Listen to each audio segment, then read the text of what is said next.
na mutemu achem aboabo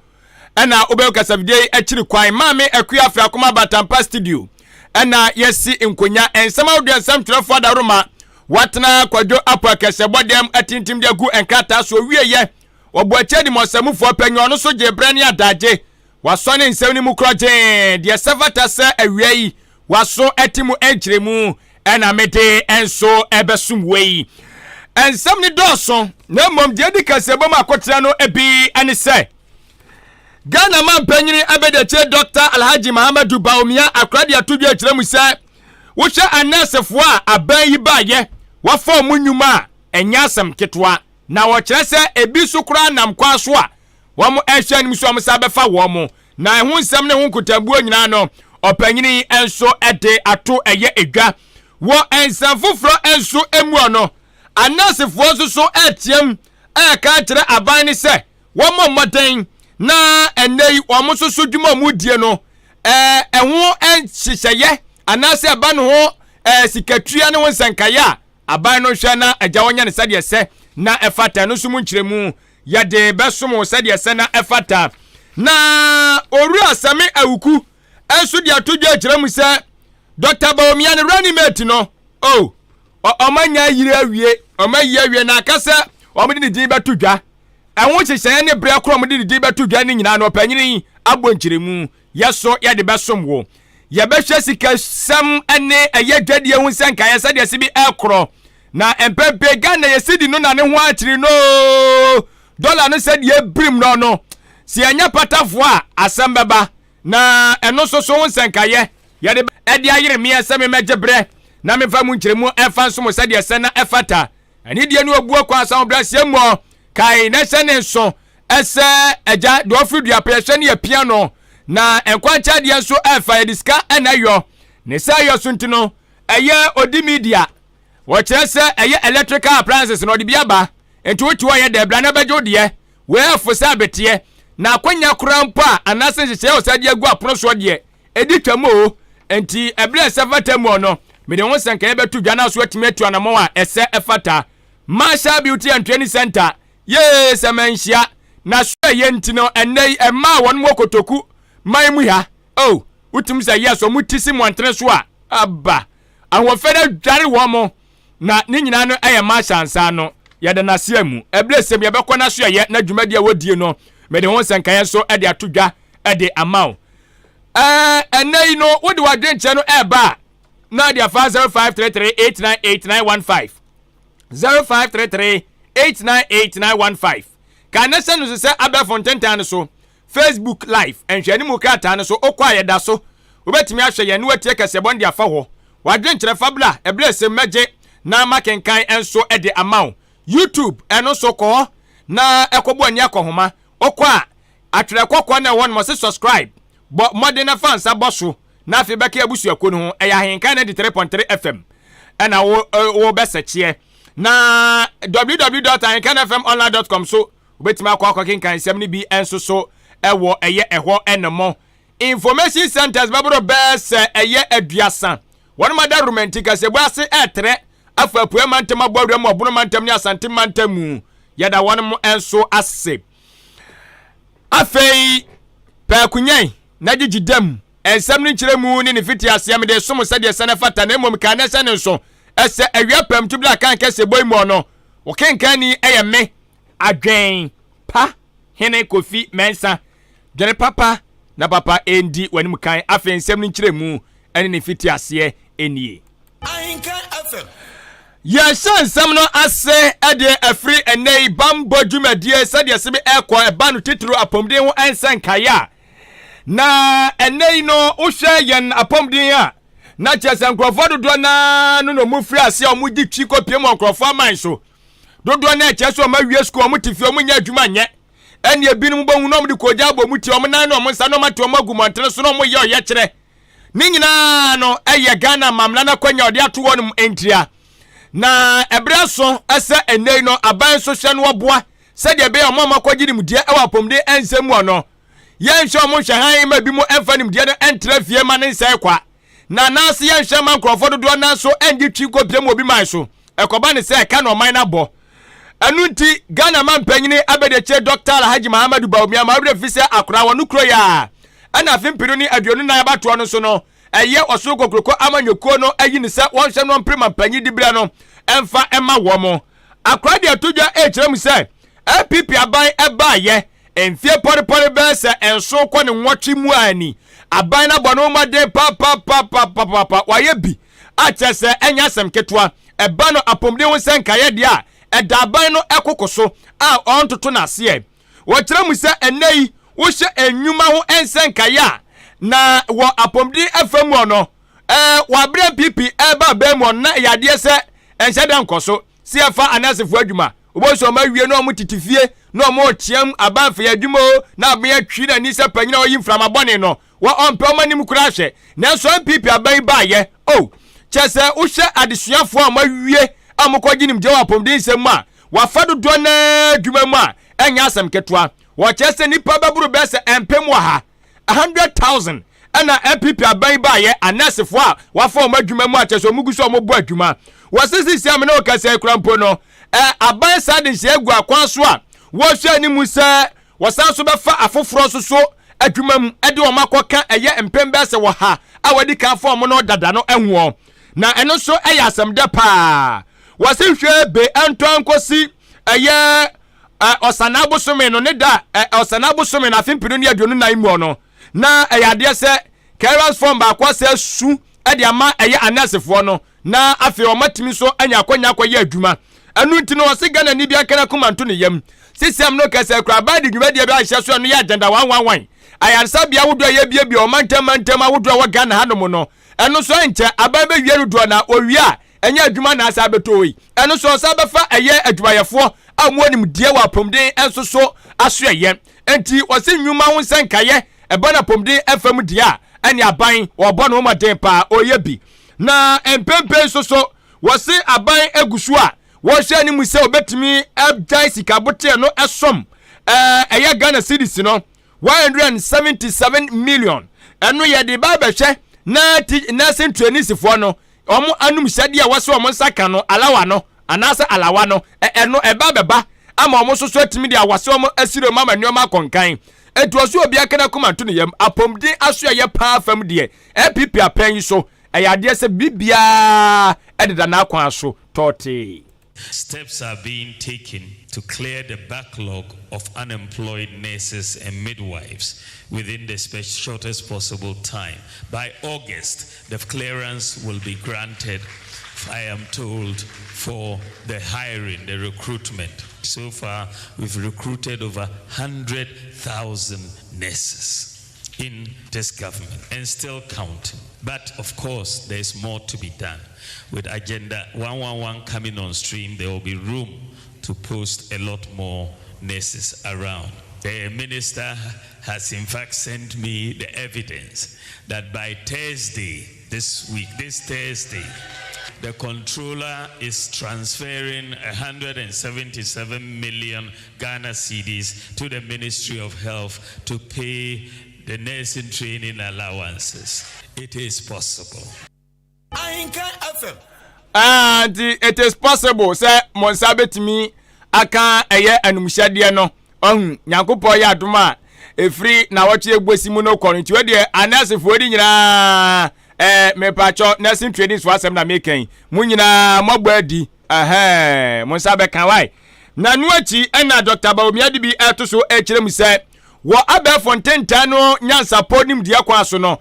bois papa. Digitalization no was a boy nyasem ketwa enam so amankrofobia na omonam kuntura se eje eye aketua wa bro munya adwuma bia fa mo my konko Ghana no ye omunyina de free eye aketua enso so nkata no eso asisia no eboa manwoma akonkan etisa ghost name no eje sensamanfo mo je aketua dwene ho awonti ase oni ba bi o mu free oni ba bi o mo hye na wawu asabi mo woni nka wa menam eti opanyini kire mu se digitalization no yade bia no so ebo amanwoma ekonkan eti we so yade ba ko se Ghana fo eso mu den pa na ye hwe se enwoma wudo bia akeka bia ye de digital no ewurawura mu ebetumi aboa ama man na gina brane no yenhwe ne yenye ne saasase nam saa kwa we so ane ebetumi akọ ade atia ketaahye dwumde kankan ne proye. I believe that we are in a new era. We are in an era of digitalization. We are in an era where we can stop abuse because we can track everybody. We have stopped abuse in controller database. No more ghost workers in Ghana because we are requiring that every worker be identified by the Ghana card and their fingerprints. And since no ghosts don't have fingerprints, they've all run away. So that was a problem that we use digitalization to solve, and we are saving over 700 million Ghana cedis as a result of taking away the ghost workers. So if we can do that, we can also make sure that the incentives that we provided nurses and midwives in terms of waivers of import duties, once we engage, we can put in place the systems to make sure they are not abused. Ahenkan FM. Na Ghana man panyini abede chire Dr. Alhaji Muhammadu Bawumia de nsem ni bi eka ho no na wo chire mu ese aban atimi abono moden a enei wo hwe eye sa drone system isi bia wo se no so ya adwuma pa sa drone no de ye de fa wiem de nioma free baabi ko baabi no sa enfidie no wo se no so abatimi aboa enei ama se obi edayarsa bia bi na ho akonya se entempa so ye de aduro bi emma no na aduro bi ni ayarsa bia wono ma a oboa drone kwa kofa basisi a etia no so ye kwan a aban efa so aboa asha pomden ensusu dwumadie no mu ekena se de be no ma be konkan wo che se enei wo hwe eye ayarsa bia maako mpemienu ene aha nwotwe a 2800 obetima kasa dodo na okwa ubonse sa drones yi eye adwuma e wo sa meaye ho no ma no so eboa pa wasefe aban esanso bo moden e de one constituency one ambulance eso e de baya eno so enam so eboa se de be ya so obi yare a na wose ye hwane ye de no ekwa ya sabia ntentem so a eno so ehye betimi e de nipa na kọ a emanuama enso etimi akọ enkan wose ne nyina ye nhye aban gusu a wo ye yento ankosi 2025 ne de ogidi se ye bonsa pomden dwumadie no eyade se agina brane ama bibia so ekọ eye nanim tini nyina mu no wose eye Ghana disimama eye gidie ewo eye MPP amanyokuo no enso wonma aban ni mu. As a government, our commitment to healthcare in this country, I believe, is unquestionable. We have tried to bring in interventions that will help our nurses, doctors, midwives, and so on. You saw the implementation of one constituency, one ambulance to revive the National Ambulance Service. 6 drone centers in Ghana, and they are delivering daily medicines, blood, vaccines, all of that to 2,800 health facilities in Ghana. And that is very significant, helping to save lives. So far, we have completed the networking of the teaching hospitals, the regional hospitals, and the district hospitals, so that when you are transferred from WA to Kumasi or Kolebu today, you don't need to carry your folder. Bring your ID number and all your data can be seen at Kolebu. And that helps. You see the patient's history and you can help save lives. You know the medications they've been on and so on. We finished over 300 hospitals in the networking, but the goal is to complete all hospitals by the end of next year. Ahenkan FM. Abusuafo panyina wote ne nkan aye Ghana man panyini abede chiro no kroya aye Franketuni de ma New Patriotic Party osukokroko amanyokuo no owura Dr. Alhaji Muhammadu Bawumia we woni anesefo enhia mudie ayekoso ase ana odi sansem we enso ekoto eye edwa na wosanhia mudie kro na ase no ana eye opanyina wotua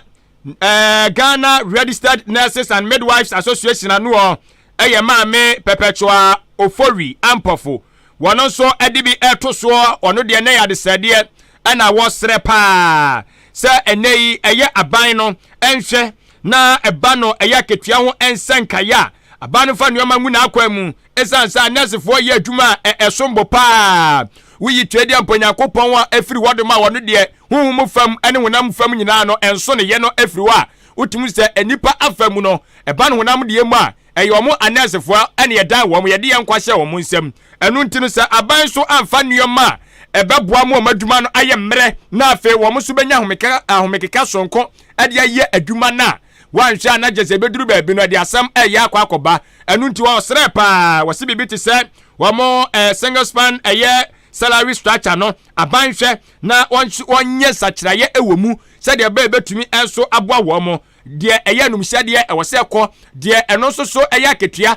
ɛwɔ sɛ ɛkɔ ne bra ɛsɛ ɛfata ɛnso so emuɔ deɛ wɔsɛ ɛgya wɔde sika kakra de tu mu anaso wɔde aketua kakra de to ho no wɔmfa de to ho kama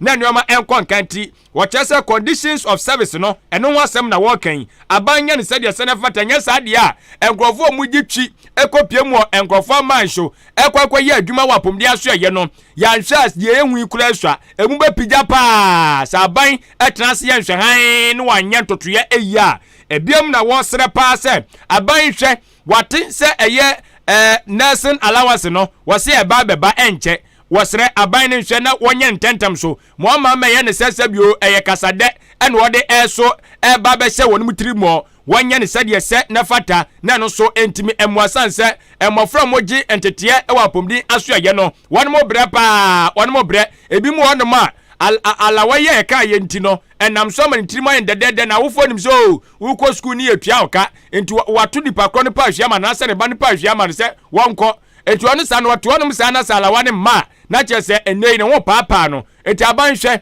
na wɔntua alawa no ɛnso ɛmfa ma wɔm na afei so wɔmpɛ anessefoɔ ne adoctorsfoɔ ɛnhwɛ ɛwɔ Ghana ha na nhyehyɛ bi a wɔse wɔyɛ ɛde boa wɔn mu no wɔnyɛ ne saa pɛpɛɛpɛ sɛdeɛ ɛbɛyɛ ɔmo so adwuma no wɔn ani bɛkam na wɔn anya ayɛ atuwakyɛ ɛne ahofama soronko ɛde ayɛ adwuma no sɛdeɛ sɛ. It is our view that the single spine salary structure needs a total review to reflect the realistic and decent pay that nurses and midwives deserve. Our younger colleagues in training are also waiting for their trainee allowances, and our unemployed nurses and midwives are also waiting to be employed. Still on conditions of service, there is the need, an urgent need, and we plead with you, Your Excellency, that Cabinet should approve the rural incentive package developed by the Ministry of Health with support from the World Health Organization. We are also pleading for the reinstitution of the vehicle tax waiver. We enjoyed it in the past, and it was taken off by the next government. Arishimama opengini ya wote nenkai wano ana etua eye asweye omo mudi dwumadie wo eye apomden asweye omo nkabom kwa watu di se Ghana Registered Nurses and Midwives Association Mame Perpetua Ofori Ampafo ena wote eye nene eno ka na hye nso se eye awiapam tubra Akan Kasiebo ene ye de esomwo ewo Ahenkan 93.3 FM so na ma yempem so na yenko yanim ai ne yebodwam ewo eye amanyosem esoso emu Ahenkan FM wa amanyosem wo no sadia eja wani tua na mesuma ni tua yi abato ebremu ene yewo ni sayo so ntino campaign gusu ekoso pa amafo guso eton wonmo eho de kire wonum so awasom ye campaign de bo candidate gusu a wonum so eye esanse aka bese bosome ensia anase enson na abato bra na aso eye December bosome da to so ena Ghana ni bia befa eye na abato ansuo krata ne nyina abom akwakoyi mampanyini ene mrahye bedwafo na eya opanyini a ubobra mu oso kokroko amanyoko no akachi a odi akotene ewemu na wanukro ya ana wo premra sebedwafie akunya eno ewo eye akuapem atifi abato mpesua so ewo MPP din mu wanukro ya so no eye MPP amanyoko no frakatuni Dr. Alhaji Muhammadu Bawumia waka wono mo amohwe aboa amani campaign no aso Ghana fo enso ani ehu bi owura same awuku asam na mekan akora de atodwe kire mu se nanse dede wokrom pa dede wokrom na nkomodi dia Ghana fo didi ni nyina no dodo na efa MPP amanyokuo no one more candidate no de obebo na chidom eye running mate Ghana fo di hu nkomo pa esanse main opposition party no one more you amode nti aka eye aban no wono mo Frank Atuni wono so de oba so obabo na ti dom omo twen ahwe nanim enti owura Samia Awuku kyeremu se wote ase ekobodidie na ekoso no efa MPP running mate no wose eye pa eno kyerese Ghana fo omaye krado twen na womo nsan so beka na mom enye sabre omo nsa beka ne bre se efatamu na no ne yebusa owura Samia Awuku se ebre no ene de hene ye tete abete no na ne cha no se odi onima eno ochem se ende enokre na so MPP amanyoko no wo hyehye ye egu apono so omugu so omu edi so wo mu gidie so omo mfoma mamre bia esanse wenya bra edi kan a MPP amanyoko no wonmo running mate si ebodi didi atodwa mo obi ehu no ase ache dabi wo sese wo hwe krampa owura yaka ne san ebiasi pen osi biasi pen wo mampanyi kofo amapen so ene eye empempen Ghana mampanyi ni owura na dankwa kufado mapen so a osi ebi mu kra de kra duru bese wasana busumi ni mu kra nsa no mu yie etiwe nya de bia eye nwanwa bia manfo so anya bre omo ho a na wo kire se enche ni nyina no yenhwe ni mu a se me busumi yi ye di kogu pe busumi ebesi mu eno eye dwum busumi ne de wogidie se Dr. Alhaji Muhammad Bawumia akora begina simpie dada yi mo ache o eno se an eye no kwasem abrewa kwadwaye anaso oba kwadwaye na seja wocha osiesie ne ho wompie mra no na bibia sete kama na chese ye to agudie na aso nya no ano no eti wose obi akana kuma to ne yam na sadura ni meti no se won sankaye no eye bibia wo no mo esanse wo no anase wo presidential candidate no se wuyi wie a wose wo sanso de kɔ eye amanyokuo no afutufo no omanim emo omososo ehwehwe ni mu hwese nipa na wayi no oso ani yade ne kwa Ghana fo bagina tum anasa amanyokuo ni mu ankasa no ye nyina no ye gini tum eti national council na nyina tum pe na wose osi akope obi fufuro se akope obi fufuro sa de ne ba no no soso wa maso mani a enie national council fo na ankasa ba hwehwe ma yi obi dinama enie se wo pe o se wo mpe obeje ne saa enti adwuma no esopa uni saa no enya adwuma da fom enti Dr. Bawumia bese wonya ntoboase na woni atwetwuru ni ani ntra kuku danfo mo amanyoko ni mu nyina asi nkonya to adwene se de beye obeyi obi a sabi odimu na woso ani na ode ne kwa enkoye se ye kwa yes o we de dabi ye gidi tu beje yi enti obi anya ntoboase ma Dr. Bawumia ogidie se entan kosi dwumbu ni mu ne de MPP amanyoko no running mate ni din eba betodwa amobi anso atimi ahunu bi na yentie owura eye Samia Awuku said the ode nsem no nkyeremu ede maayen.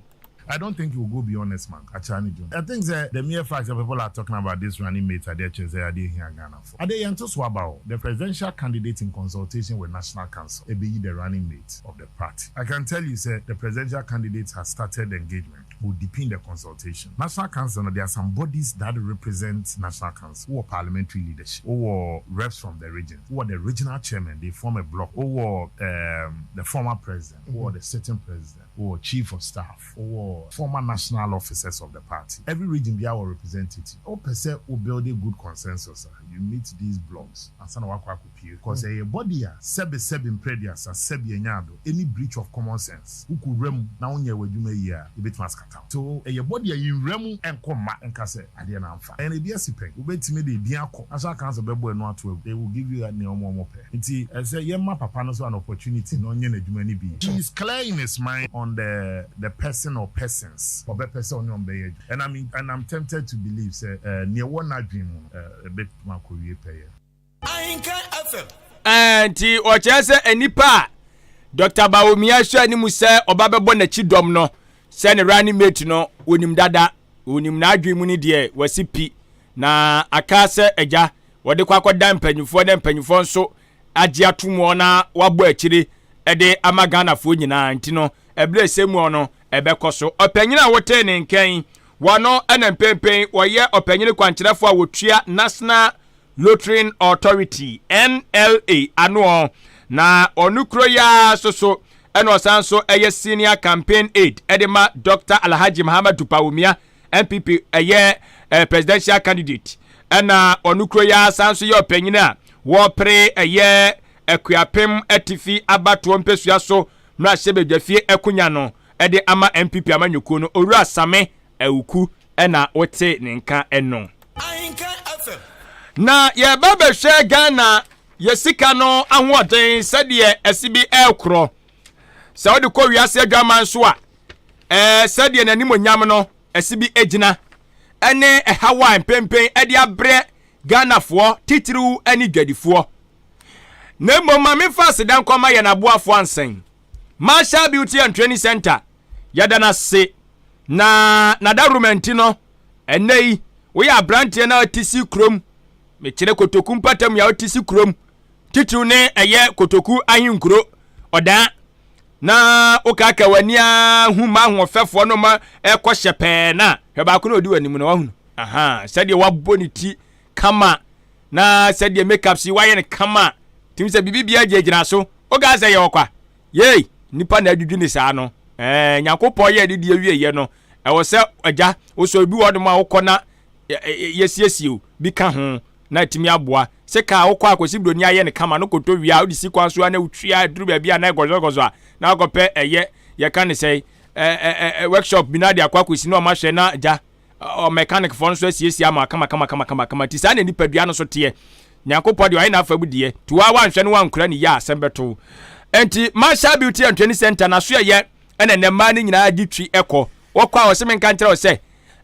ɔba mɛha ho bebree san sɛ enwin type bia wopɛ bia pɛ sɛ ɔde gu tiri no so no obi ɛwɔ hɔ ɛna aba nso a star bia pɛ sɛ ɔbɔ bia no obetimi ayɛ ɛde ama wo ebi so ɔkora na wo de waba sɛ ayɛ sɛ mimitiri me aduru ba bia me hyɛ da ni star bia ti me kɔ a so wo de wa hwɛ dwudwume so wa wo ni hwɛ de mu na star wo twa me be fata me saa pepepe ma ni bi saa no mo yɛ so me de wo hwɛ manim a star bia boy be fata bia bɔ ma me Marshall Beauty and Training Center benya to bosia yi ne saa no ye ne kama ɛde ama wo na eba no makeups no so a wo se kyerɛ no program kora wo kɔ ase dwumadie kora wo kɔ ase ɛyɛ yie ana ɛyɛ abadin toɔ ɛyɛ awalegye dwumadie wo de kyerɛ no onya kyerɛ no pɛ ɔno anim sɛ de obefa so obesiesie wanim kama ama upie adwumadie na ase a pie adwumadie ase mo sɛ ɛni ni nyina twa ba bɛhwɛ wo si wahu ɛno ano no watch crowd na no na ɛno akiri so se menka nkyɛ sɛ onan ne won samore so wo de ba obɛhwɛ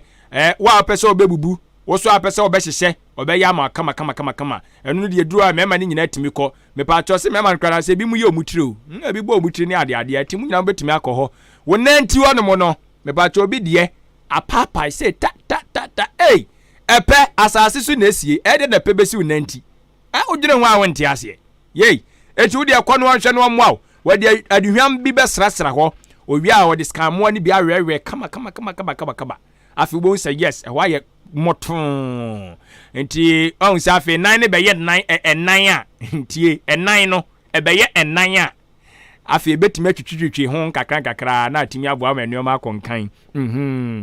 we no ɛyɛ 18 years and above for net ase to ye below a on ti ase normal ɔse me gachao sɛ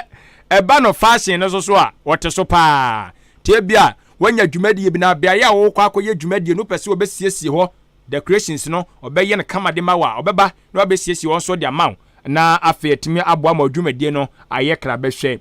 ɛni die no obuo kwa so asɛm da wo akyɛ ni sɛ wɔ so de akonya de ato obi bia opɛ sɛ obesua nneɛma bobɔ so nyinaa no betumi aba na wakyerɛ no sɛdeɛ sɛ na ɛfata na obeyi ne yam fitaa te sɛ nwera na ɔde akyerɛ wo na atimi aboa wo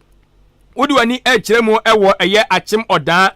community nurse school kwantempɔ no ɛso ɛhɔ ɛna wakɔbɔ ne ho adwa a wɔboa ɛma ahoɔfɛ agyina brane ɛyɛ 0208 309 581 0208 309 581 and 0244 171 667 0244 171 667 eno ene ofren kontabudi a odaroma obetimi ene eye Marshall Beauty and Training Center so atwetwe nkomo ewo eye esuo na odi media odi na na odi asem ehihye afufra odi abanie na we ye de ba beboa sɛdeɛ ne asetena na sibia ye no aye hotwoto yasi aye hotwoto pa ntino wanya nneoma bia de begigigi wani a ohun wacha o life na so betwa esu betwa enti awose wonya kasamfonyini bi de friend say television no ana say TV no unya bi de bow fi a so hu agya ore ho anu aso asiso ubenya baabi agya ne Ghana sini bi ye ya na wahwe ajejo wani kakra unya toys movie bi kura nso anu ahwehwa na agya uda yeji wani kakra na atimi aboa wo senye sa waso ye be yeshi no air conditioner ni se agya se ya na wiem ayesi o na wiem kura ni na dem tunya air conditioner bi bo no ma abonframa nyunwunu ni bi fidie no unya bi bo no ma na atimi aboa na eno soso akuli eye odem ho ohun se office won so ekulu wo no ma eboa okama na agya oso atimi adada ho kama ehyew de anyo ehyew sanso na eye fridge no ene deep freezer no ebi wo ho eno so sei no wanu awaduani bi umpese bese na de ahyem na agya ekulu ne kama no sa na aboa bi antimi nguram na aboa sanso na bia awie ebo kondo adokodoko de bi eno nom ne hyehye sa na enye de o me kra enti wo de hye fridge ni mu sa na ekulu ne kama obogu obo atimi say yes bibi ya kototi ene ne pa cho yemfa yensansi nioma washing machine aba wala na ko ha wo de se akosi nioma yei wo hye ne ma ya dodo na beba na asma mbeke di asem beba pe so meka so wo se na se do ma ye yo more no sa mo do ma ye we ye di si nioma krachi yemfa sa mo do we si nioma o azo ko fa bia beto ho se na asali na me trouser tra yo trouser wo be kwa ba be hye ne fin sa pe machine bi si wonom no sisa ya no de agum na sia kama na atimi aboa rice cooker no so ebiaba temperature no so otu ono ma na kombi diwa de mu ni guma pa na ben na akọ animu no sa so na eye abonframa fidie ni bi no de sen ho ana se de bodan ho no ceiling fan no wose no so menka ncho se ebiaba nti no wonsa betima abeka bi aba obetima abaji bi na atimi aboa enwoma ne de dooso electrical appliances ne de ne ho ane yakwaje enso de afiri afi asem de no enie wose sa nneoma we ngina no ewo mu sia se odan okosisi a yetuntu obi wo ho na so no de ne sonko ewo mu ne se wode nneoma ibe mawo to ase ana tua kakra de aka no obema obosome maako miensa fatua ne kakra asem de pani etutu ayadan mana moto animanimu ya no ofre 0550 300 600 0550 900 600 eno eni ahoma obefre na afi ODI Electronics anase Odi Media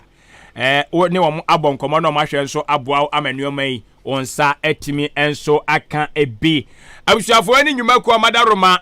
waso ete awia pemtubre Akan Kasiebo yi nsema wodu a edi eye adencheche ewo mai konkono Ghana mu ha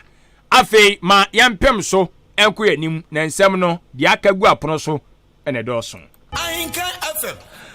na abusuafo ye sika sem no ensenka ye sede normal sibi ekro na empempe ame no ekasa die abusuafo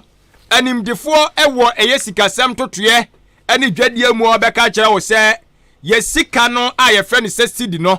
na ho ode no ewo fam pa ayete se eye entuma wiye no uso ma na te chese wodi ko eye adwaman so a wiase adwaman so a sika pa ye die ewo honom eye America dollar no na wodi toto eye Ghana cedi ne ho a utimize cedi no nanimu aguase animonyama ekura no egusu a eteba fom sansem pempem no ekasai Ghana cedi no yei enenam eye 15 cedi na dia kwakwaje $1 asembe ni $1 wodi ba Ghana cedi ni ma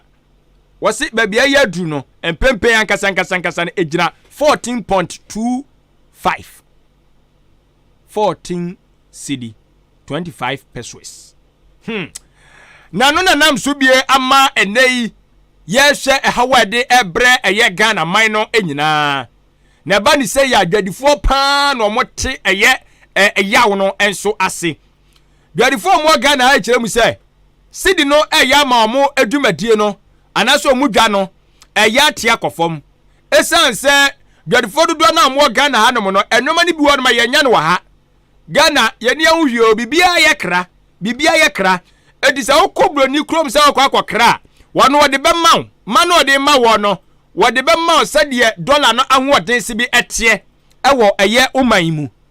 na wode ma wie na wobɛtɔn awie a ebi wɔ no mu kofiri nti wobɛtɔn wie a na afia kyire wakɔ akɔtua ka areho so akɔtɔn nneɔma ebi a bɛɛ sɛ $5 anaasɛ wotɔn baako bia $5 koraa na ye na wotɔn wie ye na wokɔ akɔtua ka no yɛsɛ dollar na aduru 14 anaasɛ 15 wa imagine na kyerɛ sɛ we wokɔ ya na obaye ɛka susuro ɛna wabɔ no na ɛno nam so bi ama ɛyɛ ɔpanyina wotua Food and Beverages Association of Ghana ɛyɛ Owura John Awuni ɛkyerɛ mu sɛ na mmea nim nukure ni sɛdeɛ normal ɛkɔ no emu ayɛ den ama dwadifoɔ paa titi ɔmo kra nneɛma de bɔ ɔmo ya no mo no sɛ aban ansɔde na wanya nneɛma bi ammoa amma sidi no anya ahoɔden anaasɛ antimi ammoa amma sidi na nimonyam no ankɔ soro a ɛde ɔhaw bebree bɛbrɛ wɔ mo wɔkyɛ sɛ mpempe yi dwadifoɔ bi ne mu kura afiase sɛ ɔmo nneɛma ɔmo ntɔn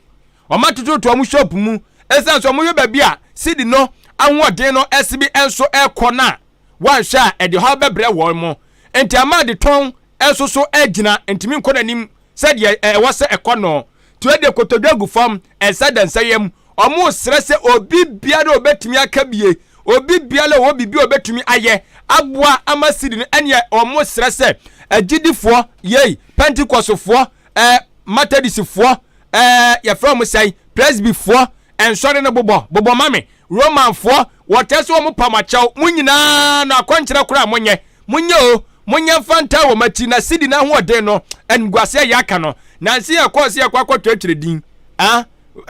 voters ID yi si yɛ de mpae bɔkɔ hɔ yɛ kɔ dwampa yɛ bishop fo no kɔ dwampa yɛ ɔwa da nya asɛm ketwa edi saa na ɔmo srɛ ɛsɛ sidi ne so no ɛwɔ sɛ mpae bɔkɔ so sɛdeɛ bɛyɛ a sidi na hoɔden no ebetumi ɛnso akɔ soro na ɛne dollar na tumi ɛde asiadi ama nneɛma akɔnkan na owura Awuni ɛkyerɛ mu sɛ yɛanyɛ ne saa na wɔnom so ɔmo animdeɛ ɛbɛn sikasɛm tutuɛ mu no wɔn nso amfa nimdeɛ de bi amma na aban so deɛ ɔso ɔno so yɛ ɔno so anyɛ na sidi na nyina ɛna nyɛ obi de kuma ntuo bo asi akɔde tiri bɛde akyerɛ ma ebire bi bɛ so bɛkɔ so kɔ akɔtɔ adeɛ bi ne yɛsɛ ne buo na hwira akɔsoro a hwɛ ne wankasa na dwadifoɔ tirimɔdenfoɔ ɛna na mu tirimɔden daabi sɛdeɛ da yɛ kan no ɔda dwadifoɔ tirimɔden no wɔkyerɛ sɛ sidi na ahoɔden no antimi ankɔ soro na ne dollar na amfa nsia ni a ɛne yɛ de yɛhuni ɛyɛ nketewa deɛ so sɛ yɛn ɛna bɛba yɛ so. It's a massive disaster because we see the working capital of most of the businesses being eroded. Generally, the demand for goods has generally been very low already, and with depreciation of the currency, you realize that clearly it's a double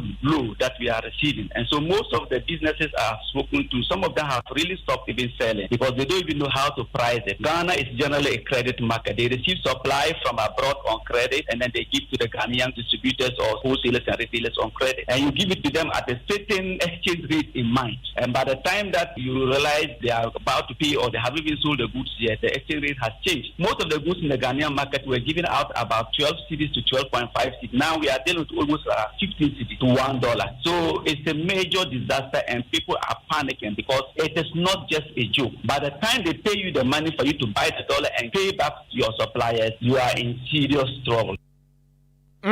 Sisi ya baby adun de nya agudire o. Nya agudie.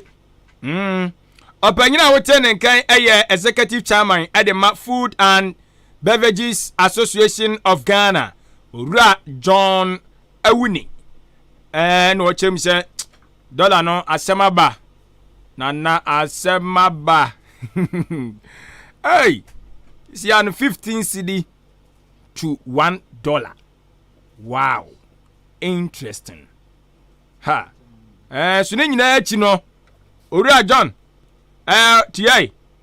Aban ni kyerɛ mu sɛ ɔmabɔ mo maden kura dollar ni ye. Ɛkyɛn aban bia sɛ oni mu a mo ka kyerɛ wo. Ɛnya aban bia kra na ɛkyɛ yanomfo. NDC pen so na ɛyɛ 4 cedi no. Ɔmo kyerɛ sɛ no kra na nyɛ. Na nyɛ ɔmonyo. Na ɛyɛ 15 no. Ɔmo kyerɛ sɛ no na ɛyɛ. Ɛti yɛnka no so nkyerɛ wo sɛ wonte ya. Abusiafo yebegina no so na me de wadwen kyerɛ de atoa so de ama wo. Na afi yetimi enso akoyanim. Fantastic. Wilberforce nie sehwi asanyere so na wode ne die fridi aba wo kire mu se Ghana yebekwa akoto aba December 7th na asumdua ba ejina referee ne so electoral commission mami Jane Mensa na pamfo na ohwe sede eye registration yi kura mpo ekoso na ho nti wahye obobbo ba na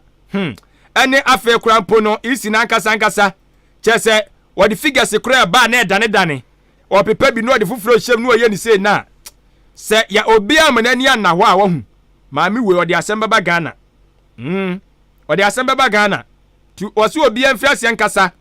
na yenya electoral commission kasa kire ansala de besi asi sanse mpanyifo se hunu yanka ano ni aduro Ghana de yeso ye de ado no obi so beka kire o se afutuo nsakire nipa Jesus sohwe so wahu se de tie no tram se sa wiase we ni e wono wahu eye confusion kwa o woka obenya bi de abe atake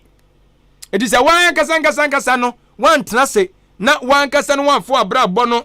anhye wunsam na duru ba bi a wan mu ani anwu enoma bi so a ye be confuse you sa na atimu sa na wawu na akọ na eye awuja ke dalali bike ana ozo kire mu se won de on chia no de baaye wo se wo chia sewa miracle foundation wo brekum wo se wo chia won pa sa so muguso mo bo asabi mo browa ene eye ahiafo nyame nhira no omo nti sewa miracle nyame nhira wai ye se wo bo adwuma pa enu achi ko mensa plateau so de ne de aba do me kwabranyafo no o chem se Dr. Bawumia de ne so kandini pa de yenya bi wo Ghana ha o ti Ghana fo yenya no ne yensuo ni mu se kosua ma yentoto na ase kura nya de se ye bekwa akoto aba de ama sabi obi a ya se mo si odwanfunu timika sa asembwe ye se no more ediai dead good Ghana fo nsem wo manumu wachia onimonyamfo Robert Lamte aka Okumkom wose Madina abato mpesua so mo hwe nanim pa seja omode eye akunyanom na hyebedefie kunyano be hye ne nsa komensa plateau de no Crespo fufuo eno so de ne de abai wose Dr. Bawumia onwa na ekro onwa na Ghana fo agene nsem na tum na se de Ghana fo beto abade ama no ebeje NDC fo nsem nti ono so de no wachia onimonyamfo Francis Asenso boache bante mamra hyebedwani wachia no ena eye Mamudu Muhammad Muhammad tirebu se wo hwe live ewo eye Madina Zongo Junction ho no wo hwe fi wo se oboya baso pa yate da se wachia eye Antehawa nsoso Mamudu abane de Antehawa yebechia no Hawa Muhammad wachia no yate da se bebri Akan Kasiebo de dem waso okay ono wo achima poli wa hu okay ni Antehawa yechia yeso wa biem wa eye apoli da se bebri teacher Kwadwo Tepa enyina suso eno so dia bo se afuwei abato no eye dan deal de ma Dr. Bawumia drobi anka dem break the 8 no it is possible yate wose NDC for de mbaba ba bie mo ntwen ayo afimpino ene aduasa mienu afimpino ne aduasa mienu 2032 wose mo ntwen sa abredi mu onom ne bi aja MPP fo aye Ghana yi kama om de akopie bo sha asase ne so ahuni se omu je mu mamokra na mutimi nse o man no ansa na om de Ghana hyem nsa nye sa de aboa onimanyamfo Eric Nana Agyeman Prempe MPP parliamentary candidate edema ahafo Anonorth teacher Kwadwo se yanchia teacher Kwadwo se yanchia ma yanchia wo emma no yate Dr. Dambro nie Premsu apewsika ana o kire mu se hwe Ghana fo obia hwe osima munyi Dr. Bawumia ni o munyi Dr. Bawumia ni oni bibia o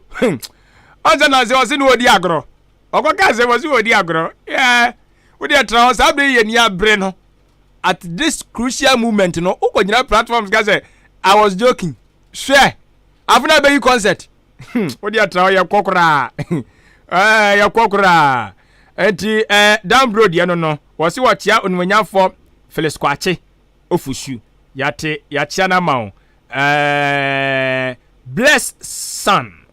2pm Asante Mampong and also dear free was say NDC for was some come home NDC money na mon come home na mon konko de magic Ghana nsiwo na ba bia Ghana pa pipi for de o mine kono hey this e nyame bam na die no opanyini etenie ka so na obutuo na o kire mu say Ghana maburu de omunyina de o makoma say Dr. Bawumiamo na papa ni so ade hunu awada na di wa Ghana hai hwana se wonten ho asem hwana se wohunu ye hwe ye hia okandini a wo ni suade hunu na Dr. Bawumia ni suade hunu ni de edi twam wei eye opanyini 80 ka soa na obutu ode ne de aba ono so de no wo se nkrofo so de obodi egugu mu aha ma me nhwe ha nhwe wani Ramsey ewo eye Jaha ana also chirem se wotie Kasiebo ne pa na yanchia o ma mema no abena budu okay ya chia na ma why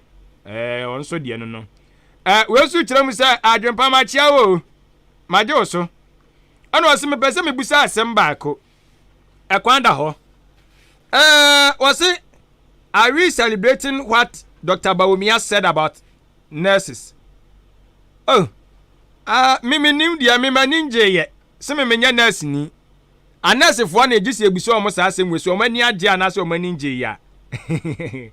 Ai. Hey.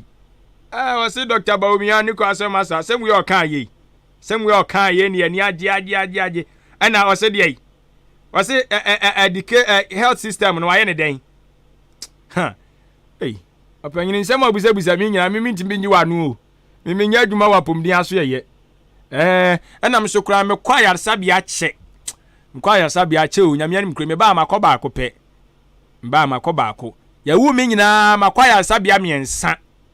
Ba ko obi na de ne sika mitirim. Ni abobo no obi de ne sika mitirim. Ana me ko ba ako. Na mka se mle bi fever bi so che me pa. Ana no so me ko ba ako. Ana mba makoba ako makomiensa. Ti me ko ya che.